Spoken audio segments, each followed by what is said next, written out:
These are actors. These are people who could be doing something else, and they're on the big screen actually selling our characters. And we can't make it work because we're in the comic book industry going, well, yeah, Robert Downey Jr. is pretty good as the Iron Man, but I think it'd be much better if we just killed him and just added a little teenage black girl with a bad attitude. Yeah, I've said this before, but I'll say it again. It's creators that did not capitalize on the greatest advertising push for comics in the history of anything. You had the biggest 20 run of movies ever made. It's unprecedented. And what did you do? When everybody in the world knew who Tony Stark was, who Iron Man was, and they went into a comic store, who was it? It was Riri Williams. When everybody in the world knew who fucking Hawkeye was for the first time in 60 years, it was a household name. Let me go in it. Where's Hawkeye? That's her over there. It's Kate Bishop. You fucking creators that did not capitalize. Well, I want to see Thor. Where's his comics? Oh no, it's her. It's that woman. that woman. No, you assholes. You artists. You creators at the fucking mainstream. You destroyed these shops. It was you. It's like there's nobody else to fucking point the finger at. You were given a legacy by your betters, by the Stanleys and Dickos and Kirby's, and your betters gave you a legacy, and the best you could come up with was Riri Williams and Kamala Khan. You fucking destroyed this shit. Too true, Cecil. Too true. Hello. Welcome, everybody. Welcome, Bandito. Welcome back. Hail, and well met, everybody. Look at this chat. We got all kinds of people here. Yeah, I'm doing good. We do. We got nearly 30. Jeez, he's got nearly 30 people in the chat. Yeah. Holy crap. Papa's kicking around, I see. It's good to have him home again. You catch me? I'm just scrolling on the comments and see. Jim Cox is here. He says hi. VIP says yo.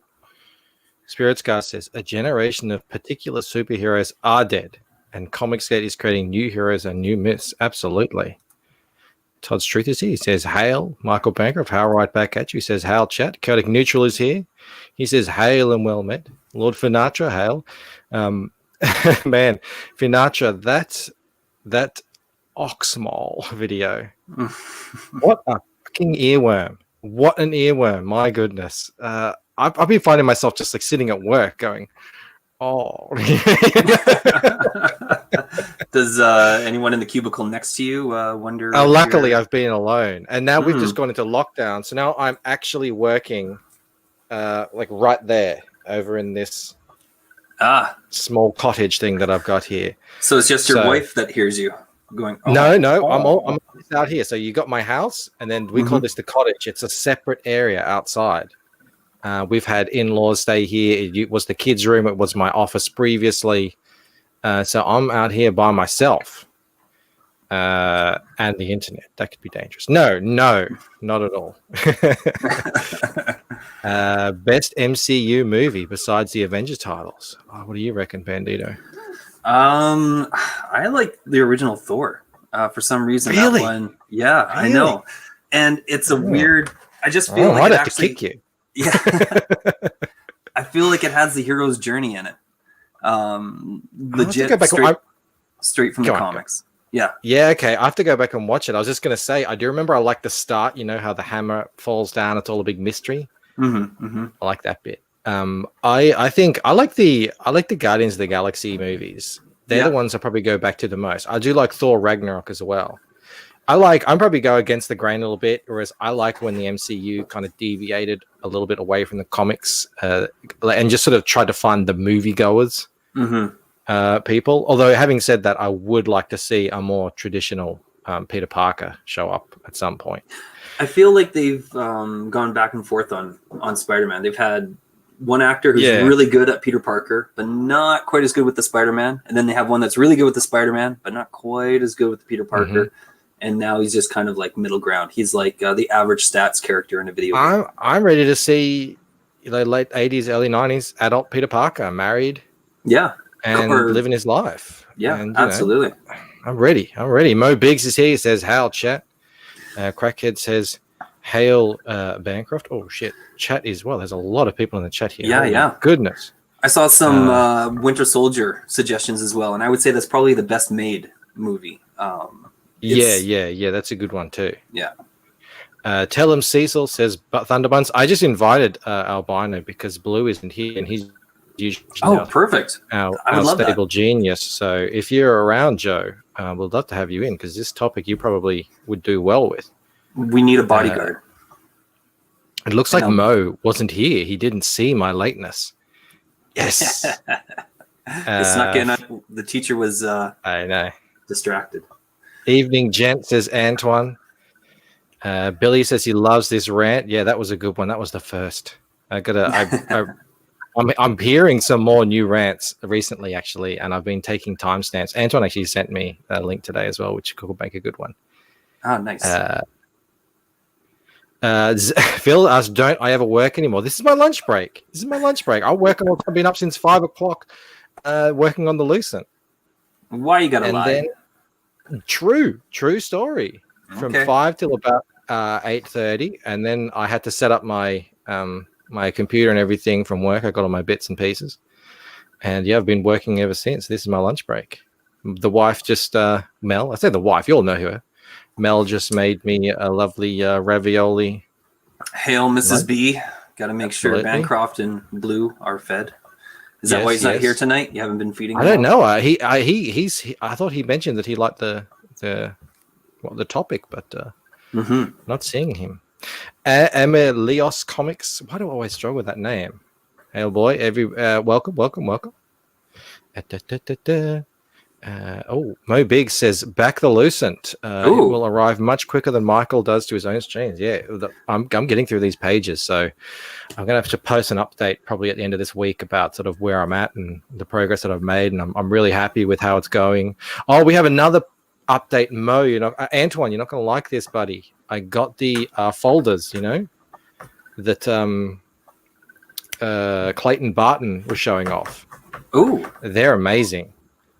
They are twice as heavy. And they look like they're better than the Gemini. They are. Oh, cool. They are. They're bigger. Those things are really sturdy. I mean, so you put a book in there, they're not bending. How is that for your weight? That's the problem. So I've got everyone gets a book. So even if you buy the basic level, the book, you get the comic as well, the side comic.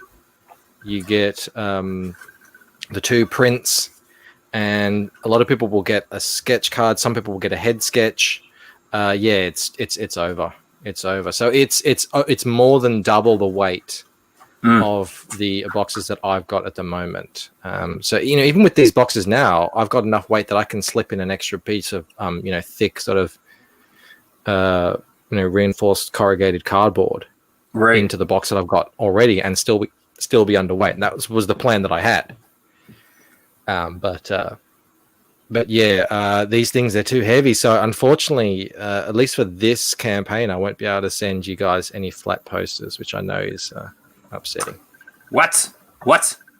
I'll send you the extra money. You can send me one. Hey guys, I don't know if that's what you want to do. We can organize it. Exia 22, because they're coming flat. I'll be folding them myself, so they're arriving flat. If anyone, maybe we can work that out. I don't know. I feel bad asking for people for money afterwards if they want a flat poster. That's a bit, because they already paid a lot of money for the poster. Well, it's kind of my fault, I guess, because I kept telling you to make new stretch goals and add more and more images and everything to it. So. Yeah, but it was so much fun. It was. It's a true story. Campaigning is fun. Superhero died with Endgame. Yeah, we're going to touch on that too, I think. We better get into this. God, we're just chitty-chatting and reading the chat, and everyone's feeling good in here. Well, we have this, when you have the 60s chat in CG, you take some time to go through it. Absolutely. Feeling good. I Borrow Ideas is here. Antoine says, I need to find a wife who's blind. What's up with that? He's got a perfectly serviceable mug in his picture. If that's you, Antoine, I mean, I don't know. You look like a very handsome, well-kept fellow. Are you catfishing us, Antoine? Is that what's happening here? That's okay. I love you for your mind. Antoine, if you want to pay for your own flat poster, the problem is when you jump up, I'll tell you straight up, it's when you jump up into the next, you put like an extra 20 grand, which is nothing. On top of these things, it jumps up more than double the postage. So it goes from say $19 up to or maybe it isn't more than double. $36. Anyway, it's a massive jump. But absolutely, if anyone, maybe I'll do an update and say if anyone wants a flat poster, just let me know and we'll work it out. Well, something's got to be done. And I was going to say, actually, I got a new backer today, so that was exciting as well. To see it still coming in. Antoine says he bought the Scurry book. Fantastic. Yeah, I've got him up there. I'm waiting for the last one. Oh man, fantastic. Just amazing. And you know what he does? He actually goes out and stays with the printer to make sure each page is perfect because of the amount of time that guy spends on his art. Yeah. He takes it very seriously, and he's a stand-up guy. Here's a question for you, Bandita. Yeah. Why would you catfish straight dudes with a pick of a dude? Maybe you're testing the waters. I don't know, Antoine. I think that's actually a question for you. Why would you? Yeah, why would you? Why would you? All right. So I don't know if Joe's coming in. He hasn't sent me a message back. So, well, he disappeared from the chat. So, maybe he's getting his game face on. Yeah. So what's the reason for this topic? Let's have a little look see, huh? So there's this article. A couple of people have talked about. Oh God, now where is it? Hang on. I didn't promise professionalism. Well prepared. That's okay. I didn't even read it, so it's a surprise for all of us. Okay. All right, here it is. So it's on this site I've never heard of. Perfect. That sounds legit. It's called ICV2. The new voice. It says superhero comics may have finally met their kryptonite. Oh. And I guess this is all coming off the sales, the sales dip in floppies. Okay. And most floppies, in the direct market would be probably fall in the probably be what? Or another. All I heard was a robot. Voice. Most floppies that oh God, robot rock. Yeah, that's my robot self. Yeah, most floppies would be would fall into the superhero genre. I would suspect going through the direct market. Yes, I would agree. So what's this article about? Oh, Bancroft froze, so now it's up to me to. We would do something else. What is happening? Back. Hang on, I got it. Is my daughter streaming or something? What is happening? I always blame the daughter too. Maybe I'll send them a message and say, "Can you guys stop streaming?" All right, we're back on. We're good. Yeah, we're good. Are you good? I'm good. I'm fine. The chat's fantastic. At least we know Michael isn't constantly late due to his overzealous. You got that right, buddy. I know. Yes. I've done everything I can. This is Australia. Welcome to Australia. What can I say? They spent like $60 billion updating the internet, and that happened about 10 years ago, and we still haven't gotten the updates. So, well, that's how it goes sometimes. And I don't know. It's your flavor. It's Australia's flavor. It is. It's part of our charm. So I thought we would do the Tim Pool thing. Okay. Although, I mean, Ethan does this as well too. Maybe we would just go read through an article and comment. I always have comments. Yeah. Okay. Well, so let's do it paragraph by. I've never done this before. So okay.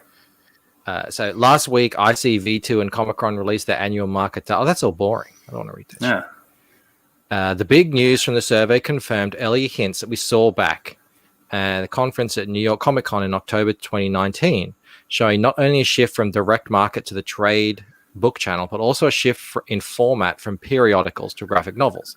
What a way to say floppies are not selling as well as graphic novels. I mean, yeah, this guy gets paid by the word, I think. Just get to it. Oh, and look at it next. At the time, I wrote at Forbes. Oh, he does get paid by the word, and he's Totally super proud of it. That these dynamics portended. Oh my goodness! Have you ever used used the word twice. portended in an article? Writing before? Only the most pedantic ones. Oh, I just laughed in a weird way, and now my back hurts.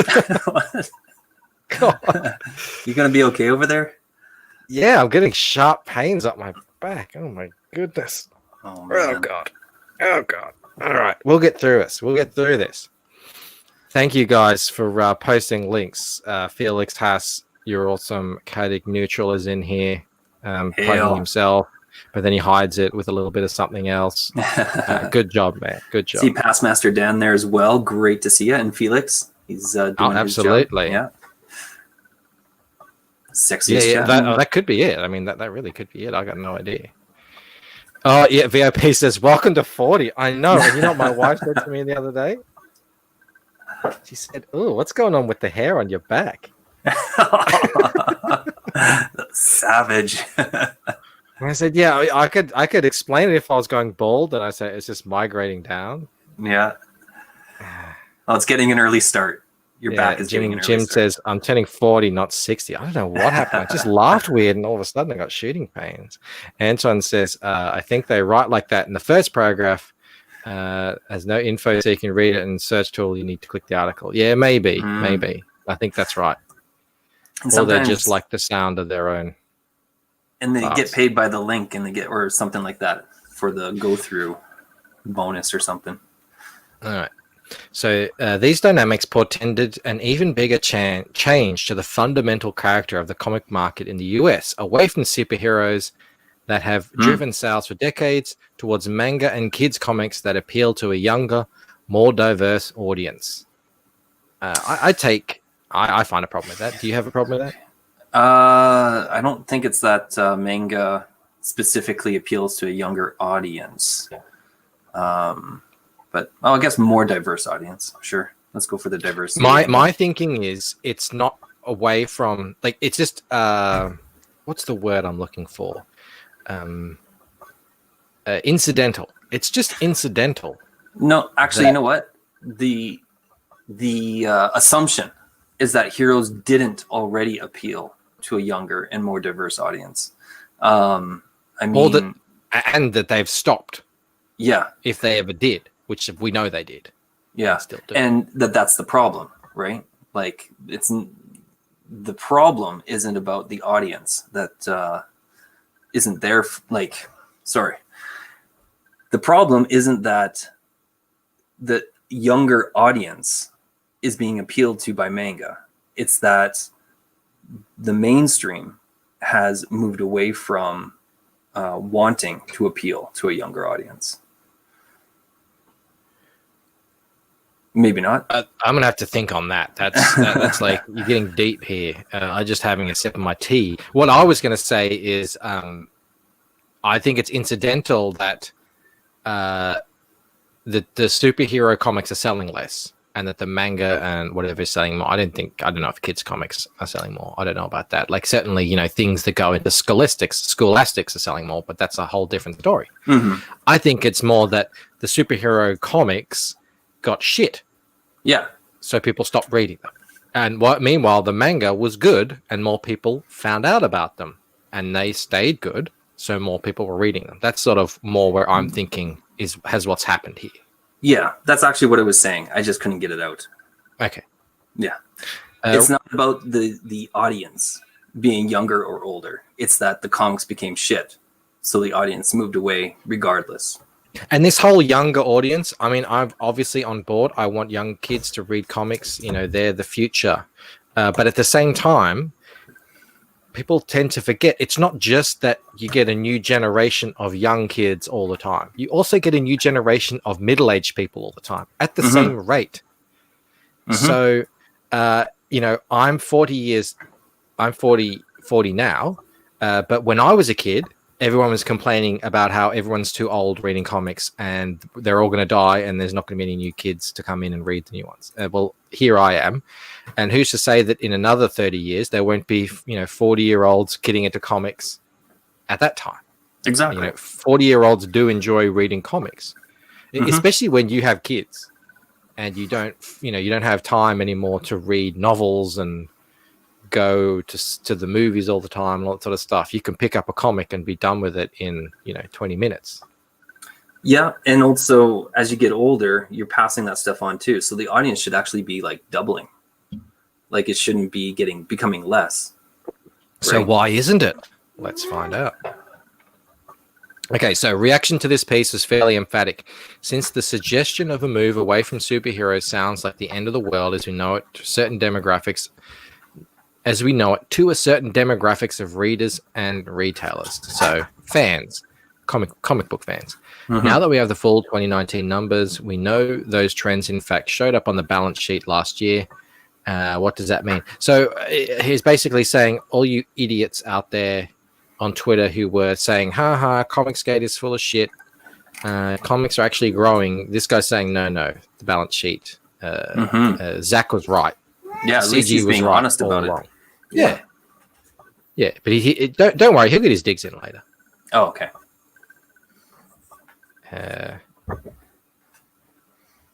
We do.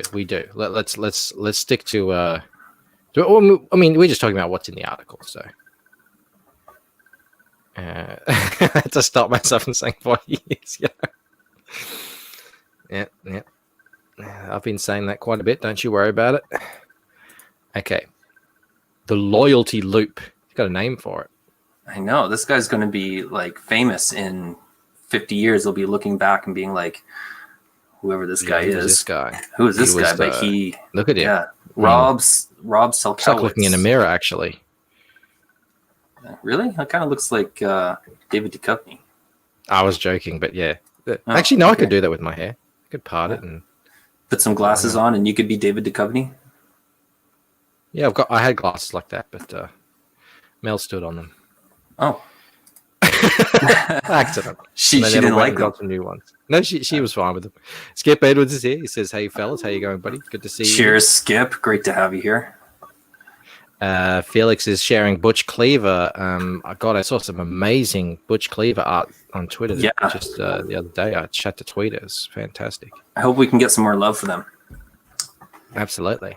Yeah. Okay, so first of all, this outcome was both overdetermined and a long time coming. I thought you were verbose, Bandito. I know, right? Okay. Not tonight, but. Yeah, we got to pare it back. We're already 20 minutes in. Holy shit. Okay, superheroes rose to dominance in the 60s and 70s when comics were cheap and there was relatively less competition for kids' attention. Okay, that was true. There was less competition. I don't know about dominance, but yeah, okay. A new generation of creators in the 70s and 80s up-leveled the storytelling in superhero comics, introducing complexities, themes, world-building techniques designed to appeal to the older readers who gravitated to comic book shops. That's important just to put a note on that. Complexity, themes, world building. He's left off. I can't remember if he mentions it later, but he's missed out continuity as well. Okay, so collecting old storylines for trade book distribution was relatively rare. Fans had to buy piles of issues and back issues to get the whole story, and altogether you got the makings of a great biz. Yeah, blah, blah, blah. My goodness. Okay. So, yeah, that was good. So he's basically, though, pointing out that these are the things that you need in order to make comics entertaining. Yes. Yeah. So the stories got better and more complex. And that's when they really... That's hilarious. He's basically saying... Oh, cat's destroying everything. He is saying... This is how you make comics viable. Yeah. Well, and also this is how comics leapt off the page into the mainstream pop culture and became part of the furniture of Western society. At these times, it wasn't always how it has been in the 70s, 80s, and 90s. You know, there were times before that when it was really, you know, a throwaway kind of garbage stuff. That's why the older comics are worth so much, because everyone threw them away. They weren't worth anything. It was Whereas especially in the 80s, you know, all of a sudden now there's awards and serious people start writing serious stories. Yeah. Exactly. Okay. So, and look, he's very helpful to point out here. I'm sure nearly everyone reading this knows this story inside out. So thank you for retelling it at length. The comic industry, publishers, retailers, readers, and collectors all overlearned the lessons of this era and kept repeating the same formulas over and over again in the face of massive evidence that the market was changing. Well, I think they were repeating the formulas over and over again that worked. Yeah, especially up until I'd say like 92, 93, 94, somewhere in there. Like they refined everything in the early 80s to a point where everything that was listed previously was always on point. You saw it in every single book. There wasn't so many filler issues along the way. And then it did kind of sag a little bit, but I mean, let's keep going with what he says he goes into 2000, because it wasn't until Cat, relax. Come here. It wasn't until the 90s that it actually was updated with, of course, Todd McFarlane, that, you know, he just brought the art style up, you know? So, but yeah, that's funny that he says everything about the 80s, but doesn't mention the 90s. Look who finally showed up in the chat. Yeah, I know. Late. Hey, Blue, how you going, buddy? Ryan Cardinal says comics used to be a subculture and then became pop culture. Yeah. But then Olga says, no, I don't buy that. Comics were a pop culture for a very long time. Well, I wasn't there, but at least that's the story I've been told, you know, and what I was just saying is, you know, they very much weren't considered any sort of high art or have any literary value or anything like that.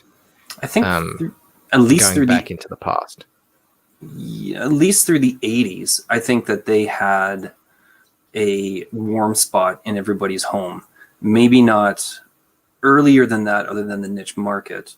Mm-hmm. But I mean, once the 90s hit, I mean, the death of Superman was a global phenomenon. It wasn't just nerds sitting in a comic shop. Yeah.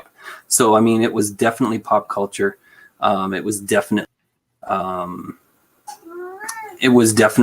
more than simply a niche market. I know this cat is up here just on top of the shelf. Just give me a second. I gotta. Joe Blue, how you going, guys? I love how you just move him mid-word. I know. I didn't think about that. I thought, oh yeah, that's probably not a good thing. I probably should have waited until he was at least in the middle of his sentence. Wait till he inhales. Antoine says, I think superheroes will decline as long as they stay narrowly defined costumes, Western morality. Hercules is a superhero who employed questionable morality and motivations. I'm not sure, Antoine. I think they'll just keep declining because we're sort of past the we long past the what's the word, like the point of no return.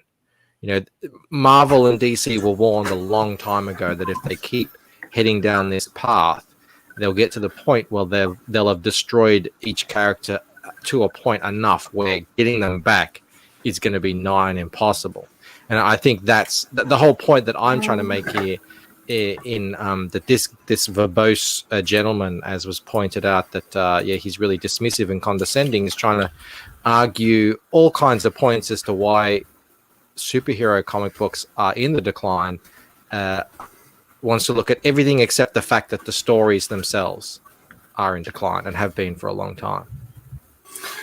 Thank goodness you guys are here, because I have just been stumbling through every single explanation that I have. So someone can actually give some thought on this. Welcome, fellas. Welcome. Thanks for popping in, Joe. That was very late notice. Yeah, no worries. I was saying something in the chat. I don't even remember now what it was because I had to go help with the kids. But it was one of those times where I thought that everything was under control. Because normally I don't even say anything. Like I'll be lurking in the chat, but I won't say anything because I know that I might have to go punch the old dad clock and take care of business. Yep. And it was one of those times where I thought everything was all settled. So I say hi to everybody. And then 2 minutes later, Dad, need you over here. Well, thank you for doing your dad business and joining us. Have you seen this article yet? Is what? Dad business. All right, I'm going to leave that alone. So I have a question about something that I missed up a bit, where he says, from that time I wrote at Forbes that these now, of course, I don't know how informed this guy is, probably more than You're me. taking us back to the beginning of the article? Quite you. And I always quote Samwise Gamgee. At that time I wrote at Forbes that these dynamics portended an even bigger change to the fundamental character of the comic book market in the U.S., away from superheroes that have driven sales for decades and towards manga. There we go. Pronounce it. Manga. And kids comics that appeal to a younger, more diverse audience. Which kids comics would those be? Yeah, I didn't know either. Yeah, that's the problem. That's what I was trying to say. I think what they're talking about is those, more silly slice of life style comics that they sell in Scholastic, even if they do have superhero characters in them. It's obviously the whole. It's got the Tumblr style. I think that's what they're talking about, but yeah, I don't know. Some kids get those because I've seen this. Some kids get those comics just because to them that's the only thing they know exists, which eliminates the word appeal. It's not that it appeals to them; it's that to them it's all that there is. Anyway, that was my comment. So now back down to where were we? Right before the kids runs dry.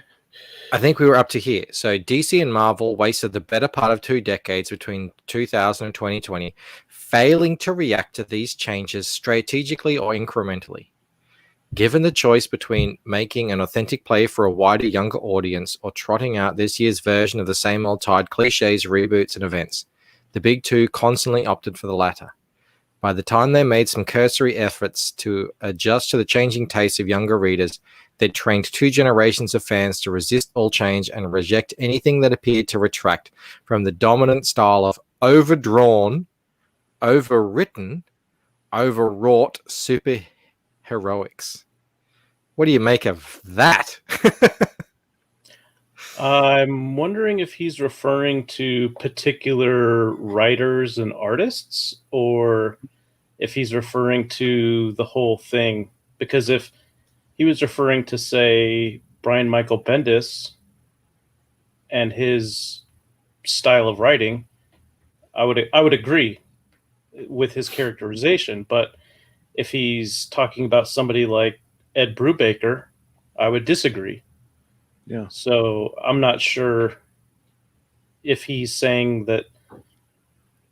Let me rephrase. So I don't know if he's saying that the style of writing from people like Bendis and Tom King, let's say, if that trend of writing and the publishers trying to push that is the root of the problem, or if he sees as just the superhero genre, because of how long it has been around, it naturally developed into being overwritten, overdrawn, so on and so forth. I think we're overthinking this guy a little bit. And maybe we just need to figure out why he thinks the demise. Or was it down here? Look, this one about overwritten, I think what he might be doing is taking an example like what you said with what's his name? Bendis. Sorry, I try not to say that name. Or Ben. or when Jim Lee popped on for the new X-Men series, the second X-Men series next to Uncanny in the early 90s, I remember some of those word balloons were huge and unnecessarily so. Yes. But a couple examples doesn't make the, out of the entire industry doesn't make the point. The Valiant comics weren't like that at all. Right. So, I think this is a bit of a straw man that he's trying to push in order to go somewhere. Well, look, okay, here's what I can agree with. Between 2000 and 2020, DC and Marvel did make poor decisions that led to people further and further stopping to read superhero comics. So that did happen. Yeah, we all know that. Yeah. But I'm not sure that they didn't make. I mean, that's a subjective. He's saying an authentic play. I mean, what does that mean? That's just two words. Right. That could mean anything. I think they did make long, strategically thought out moves to court a younger audience. The difference is, and I think that the issue of confusion here is, he might be under the misapprehension that Marvel and DC were trying to court comic book readers, as opposed to just get their books into Scholastic, for example, or become an entertainment brand or something. So yeah, I think you're right. I think he's being really vague here, and it's he should actually probably point to some real things rather than just talking this kind of language. That's what I'm saying. I think we're overthinking what he's writing. He did not put as much effort into writing this as we're putting into thinking about it.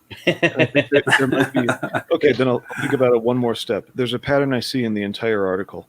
The enemy is is tradition.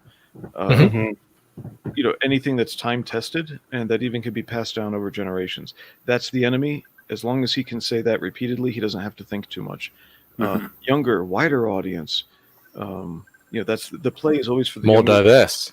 And once the agenda's in place, everything else just writes itself.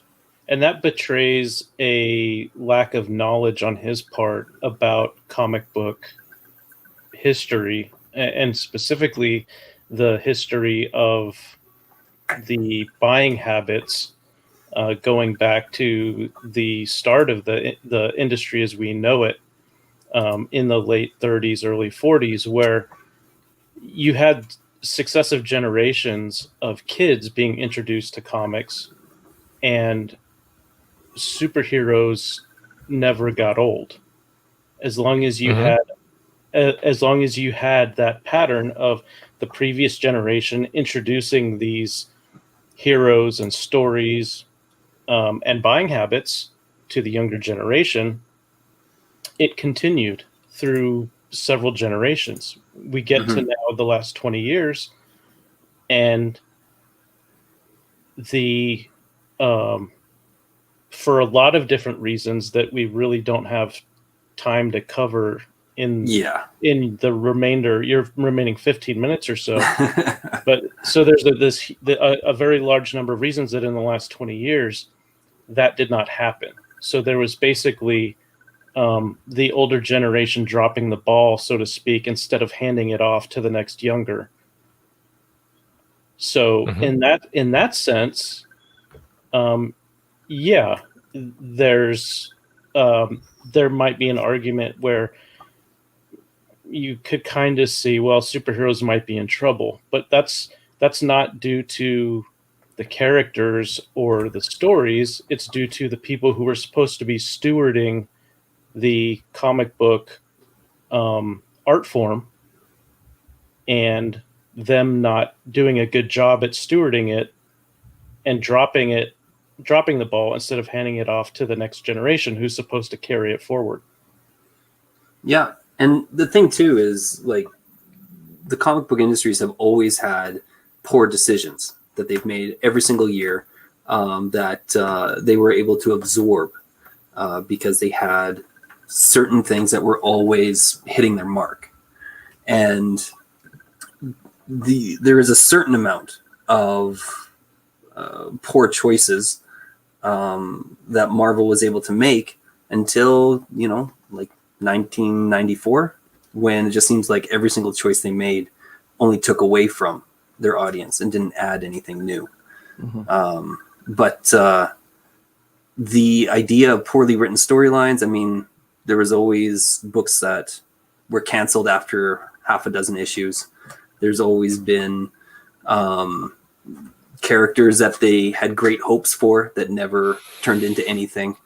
But when they started taking away from their, the thoroughbreds, the Iron Man's, well, I guess not Iron Man. He was kind of a B-level character. But I mean, when they started taking away from the X-Men and when they started taking away from the Avengers and that type of stuff, they were undermining the ability to absorb the poor choices that they were making.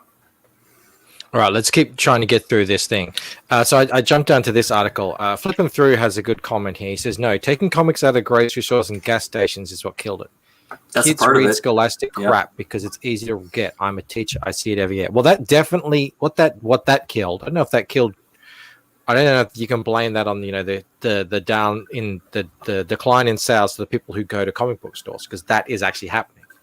But what you can blame, that on is the fact that new kids aren't reading it. Absolutely. Yep. And that gets into this part here in the article where he said, we also discovered fairly early into the superhero movie and media era that success on the big screen or small screen or gaming console didn't translate into sales of ongoing titles, even in those rare cases where publishers tried to align the stories in the comics to expectations of the massive media audience. Well, there's a lot of assuming going on that first of all, rare cases. Well, there you go. I mean, it wasn't really tried out. Again, it didn't. These stories only appeared in comic book stores where people who have sort of, been in that scene for a long time and know all the stories already are going to be shopping. Outside kids who've gone to see an Iron Man movie aren't going into those stores. And then on top of that, he's assuming that these stories were actually any good.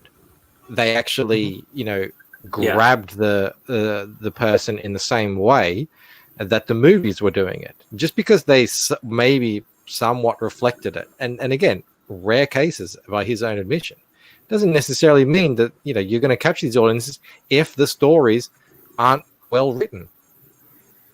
When it comes down my to it, kind of point is, when it comes down to it, if you do have well written books and you have them in front of people, you will find a market for it. Yeah. Hey, Smiling, isn't your daughter reading some of your older titles now? Oh yeah, she can't keep her grubby fingers out of my long boxes. Lama Gigante asked, do kids even read anymore? Yes. Yeah. Yes, they do. They read a lot. They read just as much as they ever have. Joe, before I dive in on this, do you have anything? Yeah, well, so I wanted to elaborate on my answer to Lama, but just real concisely, I'll say that the kids who you can get interested in reading, yes, they're definitely still into it. They'll get into it and they'll love it. Generally speaking, there are always exceptions, of course. However, the main difference between today's kids and ones from, let's say, before the mid-90s, is that now kids have so many other options don't involve reading, and the parents are often not interested in reading. And if the parents don't get the kids interested in reading, then statistically, it's very, very unlikely that kids will get interested in reading later on. If you don't get them interested early, it probably won't happen. But as Flippin' Through says earlier, if you can, they do pick up the scholastic books like crazy because they're there and it's just sort of part of their, school thing. Exactly. Yeah, it really depends on the adults that are in the kids' lives. If the adults encourage them to read, then kids tend to read. And if not, then they tend to not. And kids will read crap because it might be a scholastic book and then they'll read it and then they won't continue with it, if you know what I mean. Yeah. Like, why get into X-Men when this weird little Marvel book was so weird and lame. Yeah, I read it. Okay, I got a laugh, and then I move on with my life. Mm-hmm. Now, one thing I was going to jump on that was I see a few, pardon the postmodernism, I see a few prejudices that this guy has, like all change is good change. Right. That's not necessarily true. And he omits, and well, you guys already brought up what was in your video earlier, Mike. I saw which video you opened with because I had to blitz ahead, but it was the what Cecil was saying about they had this opportunity and they wasted it. And then what I'm also seeing in here is he basically tries to lay out, again, we're analyzing this more than he thought while writing it. It seems it was too late by the time, but that essentially I can't scroll. I'm on my own screen here. I can't scroll to find the right thing. Yeah, by the time they made cursory efforts to adjust to the changing tastes of younger readers, they had already indoctrinated people is basically it. And it's like, oh, it's too late by then for any change at all to happen. It's as if what was written before is somehow evil now, and change needed to happen. Meanwhile, Bandito's daughter is loving the older stories. He just is absolutely omitting that the content matters in this decline. Yes. Mm-hmm. Yeah, well, I got into comics when I was 11 as well. I was a kid, and I was reading what was being put out at that time. Mm-hmm. And it was, more or less the same formula that had worked going back at least 20 years, maybe even 30 years, because once I got into the stuff of the early 90s, I went back and read all the other stuff, and I loved that as well. Yeah. But moving forward into the future, I don't love the stuff coming from, 2010 forwards.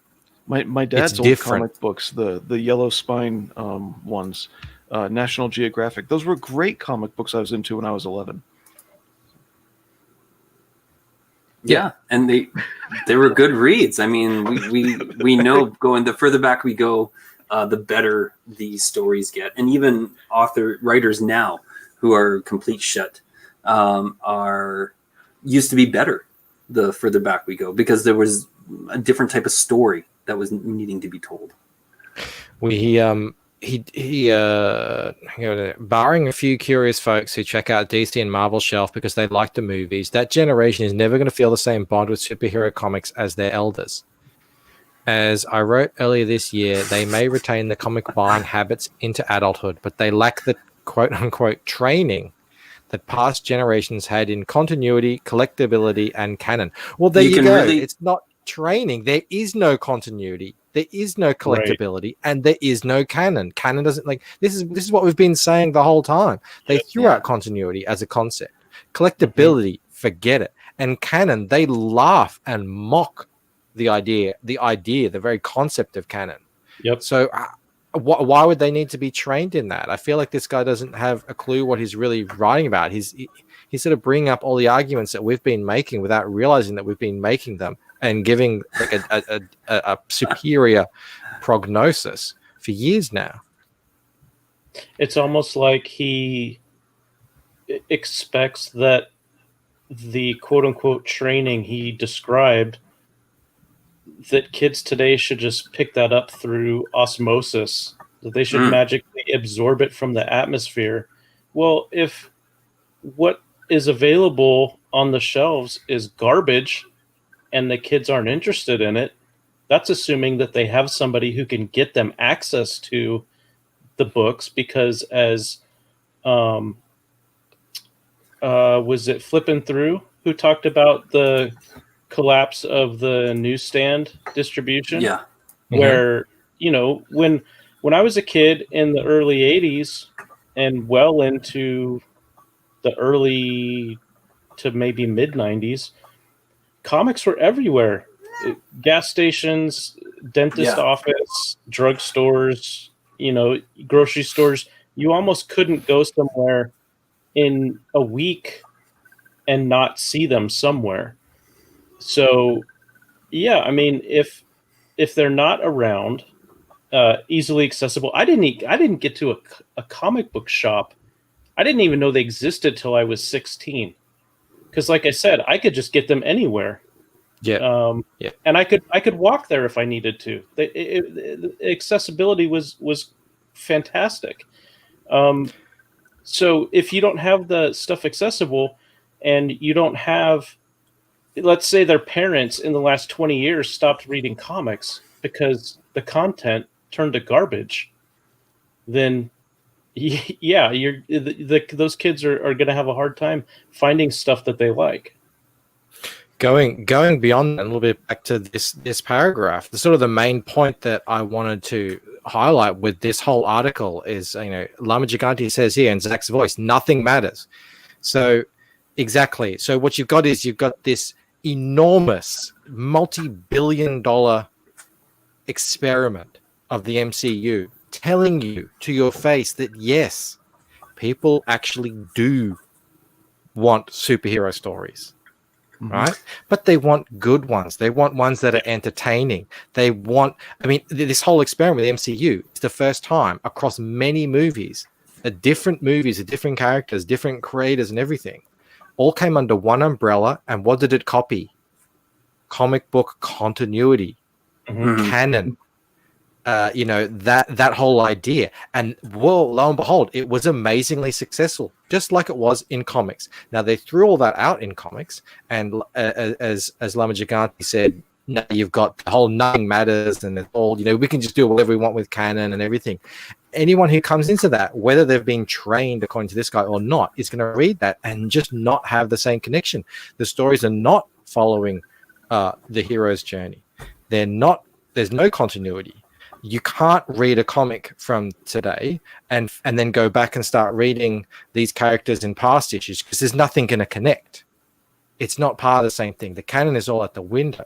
So the whole sort of thing of it here is this guy's just got it completely wrong. He thinks that the decline is because of certain other factors and whatever, blah blah blah. They do have a role to play, but the biggest thing for me is they didn't actually capture what was in the movies and put it into the comics ever, because what was in the movies was it was entertaining, and it had all the elements that made comics so much fun for the last 4 decades.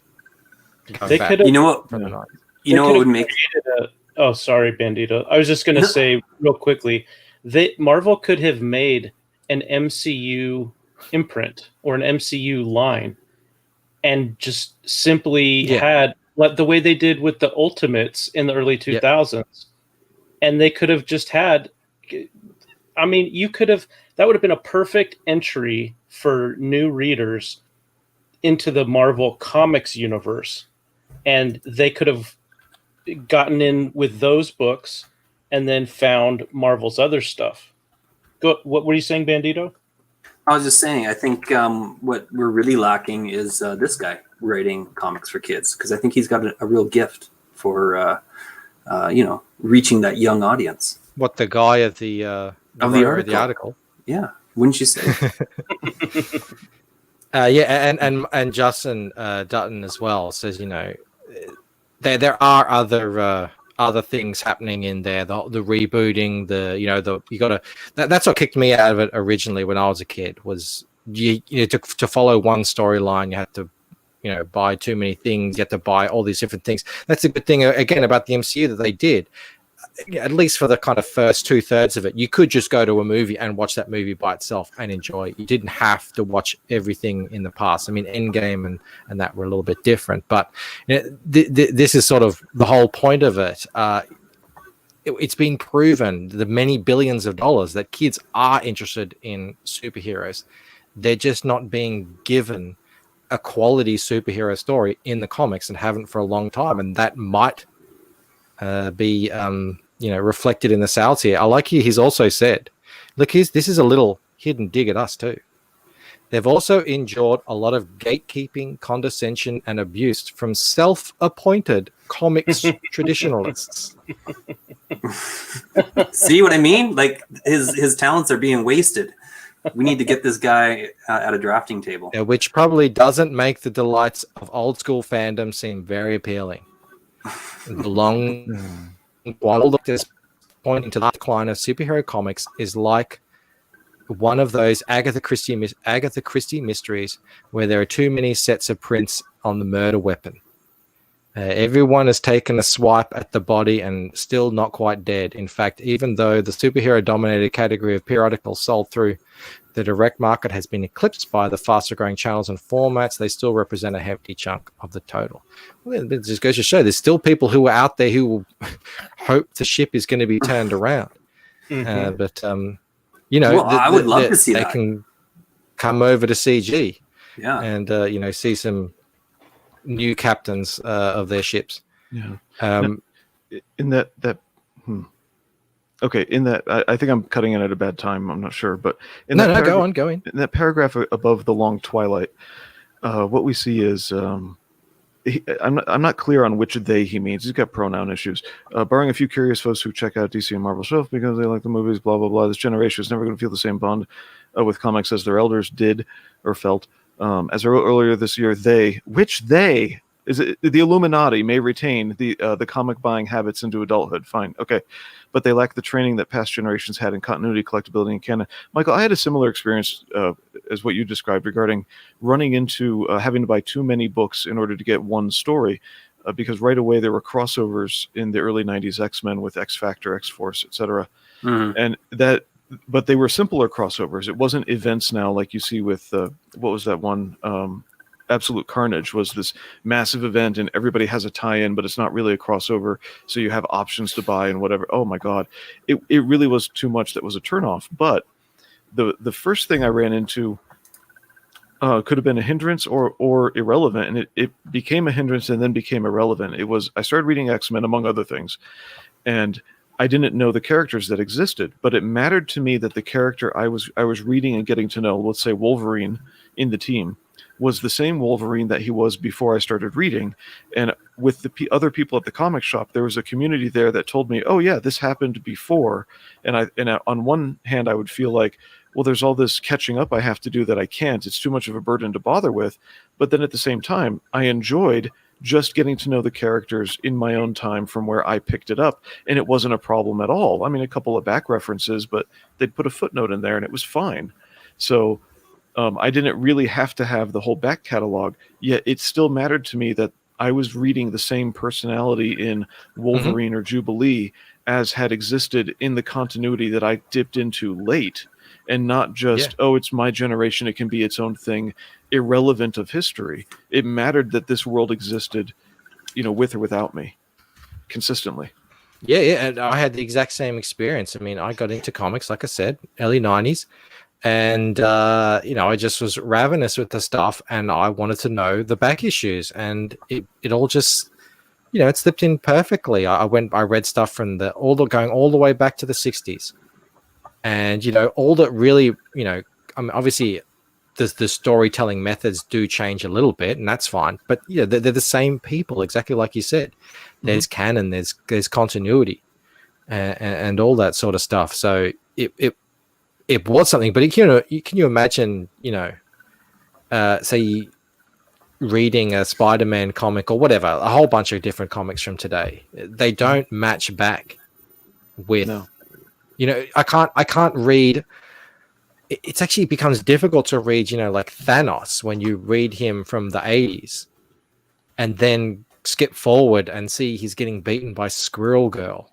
And, it's that sort of stuff. It's just asinine. And it just breaks the whole, it really does break the whole thing. That's what I think this guy, he's not a comic book guy. So he doesn't understand that when you break canon, when you break continuity, it has serious long-term effects. So people just kind of get over it. It's the exact same thing happened with Star Wars. People just don't care anymore. Die-hard fans like me, just like that's why I wouldn't say I'm fandom menace, because I don't care anymore. They broke Star Wars. Yeah, propaganda for SJW propaganda aside, one of the reasons I don't bother with Marvel comics anymore is, it's not the same people. The personalities are totally different. Forget it. I don't care. It's not that world. I never, by the way, I never got to go back and reread all the stuff back to the 60s, but it still mattered to me that the world I was reading had been consistent with what it was, instead of, because if it weren't consistent internally when I jumped in, if that universe hadn't been consistent with what came before, then to me those stories and those characters never would matter. You know, it's like going into Lord of the Rings and trying to read it, and then sort of somewhere in the middle of Two Towers, you say, you know what, let's just change everything because nothing matters, as people have been saying in the chat. So no, to me, it mattered reading at late in the game that the world wasn't meaningful if it didn't have that continuity. And I'm late in the game. I'm coming in, you know, right before Return of the King, if you would. Mm-hmm. All right, guys. Well, I can't we kind of did have to skim through a lot of the bits at the end, but I mean, this guy's a waffler. So we did it though. It's a victory. We did it. I mean, I think I enjoyed that. We should do that more often. Get some articles and tear into these things because I mean, it works for Tim Pool. Tried to talk True really story. fast. Yeah. And and the chat seemed to like it as well. So this is the end of my lunch hour. Thank you, Bandito. Thank you, Blue, Absolutely. and thank you, Joe. Sure. Always like chatting with you guys, and to everyone in the chat. We had a good old time for a while there, and it was This is the best. always This is a the lot of best fun chat hearing your in comments. COMISCGATE. Absolutely, Yeah. Sexiest chat in COMICSGATE. There you go. And we will be back tomorrow. We've got a bunch of new people lined up to come on and tell us about their books, and I'm pretty excited about it. There's some new people. It's going to be good. All right, guys. We'll see you tomorrow then. Thanks for coming out. Take care. Hail and well met.